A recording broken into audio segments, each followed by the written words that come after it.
베르디의 오페라 개혁을 우선 핵심만 요약을 하자면요.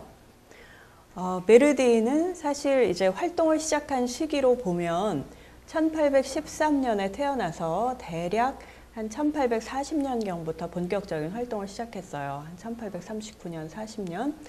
그런데 이 시기는 어떤 시기였냐면 벨칸토 오페라 시기였습니다. 그러니까 성악가의 기량을 최대한으로 발휘할 수 있게끔 작곡가들이 오케스트레이션을 줄이고 오케스트라의 음량을 줄이고 성악가가 아주 노래를 우아하게 또 아주 기교적으로 잘할 수 있도록 배려를 해줬던 그런 시대죠.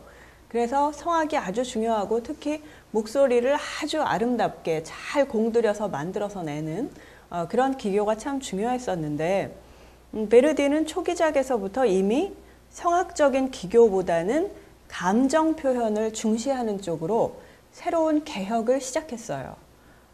감정 표현을 중시한다는 건 뭐냐면요.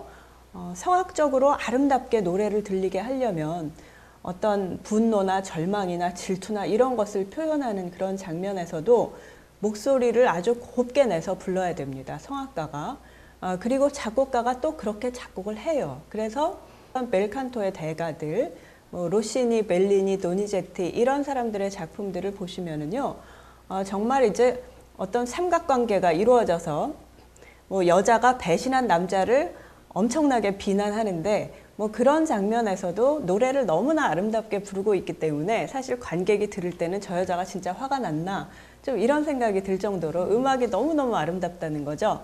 그런데 베르디가 가만히 이렇게 벨칸토 오페라들을 듣다가 보니까 이거는 좀 감정 표현이 제대로 안 됐구나 이런 생각이 들었던 거죠. 그래서 베르디는 무엇보다도 이제 오페라에서 중요한 것이 성악도 중요하지만 극적인 효과가 훨씬 중요하다 이렇게 생각했던 사람이기 때문에 그런 연극적인 효과를 강조하기 위해서 그래서 의도적으로 좀 가수들이 거친 소리를 내도록 유도를 했습니다. 그래서 아주 아름다운 미성을 내는 가수들 대신 좀 그렇게 어떤 질투의 화신이라든지 분노를 표출하는 그런 배역이라든지 그런 배역을 캐스팅할 때는 소리가 거칠고 아주 정말 감정 밑바닥에서부터 끌어올리는 그런 감정을 표현하는 그런 가수들을 캐스팅을 했다는 거예요.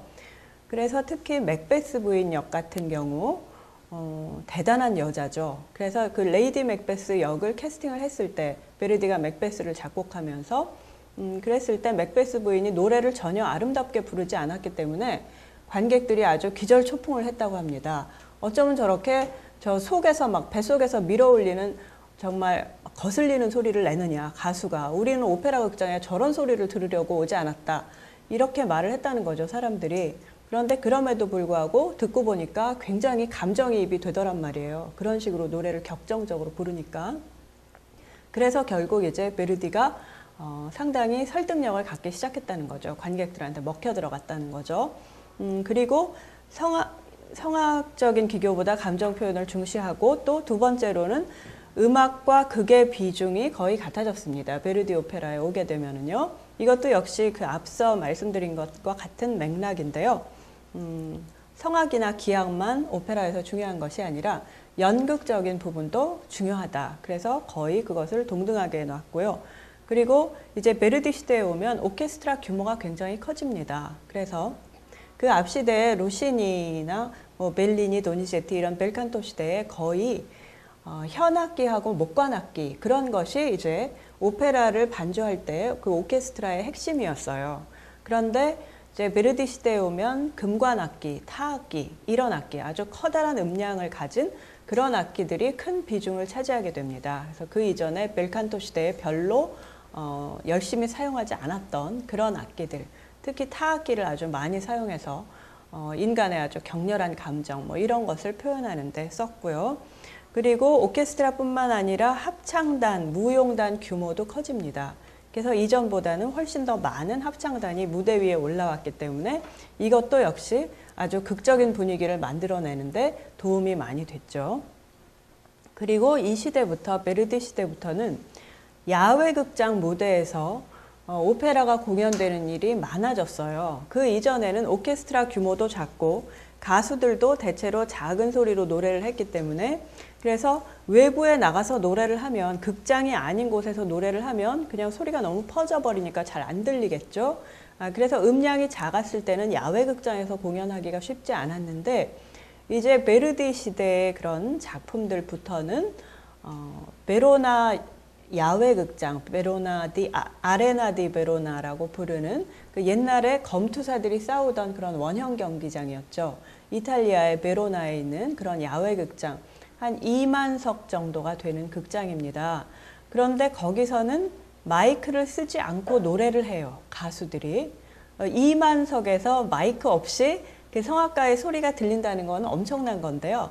처음부터 그곳을 설계할 때 원형 경기장으로 설계했지 정말 노래를 부르거나 연주를 하는 극장으로 설계한 건 아닌데 그런데도 그렇게 아주 묘하게도 음향시설을 일부러 한 것처럼 그렇게 소리가 잘 모인다는 거죠. 가운데로. 그래서 거기서 연주를 해보고서 사람들이 여기서 베르디 오페라를 공연할 수 있겠다. 그런 생각을 하게 됐고요. 그래서 이제 나중에는 그곳에서 베르디의 걸작들이 또 공연이 됐습니다. 그런데 어쨌든 베르디 시대부터 본격적으로 야외 극장에서 오페라를 공연하는 것이 이제 활발해졌고요. 그리고 베르디는 불협화음의 사용 정도를 아주 늘렸습니다. 사실 불협화음 하면 현대음악에만 있는 것은 아니고요. 모차르트 오페라에도 불협화음이 사용되고 있어요. 그렇지만 아주 그 정도가 약하기 때문에 사람들이 이렇게 들었을 때는 음악을 들었을 때는 처음부터 끝까지 아주 조화롭고 아름답다고 생각을 하게 됩니다. 거의 불협화음을 잘 느끼지 못하는데 실제로 옛날 성악가들도 옛날 작곡가들도 그렇게 불협화음을 사용하긴 했습니다. 베르디 시대에 오면 그런 불협화음 사용의 증가가 훨씬 아주 눈에 띄게 되고요.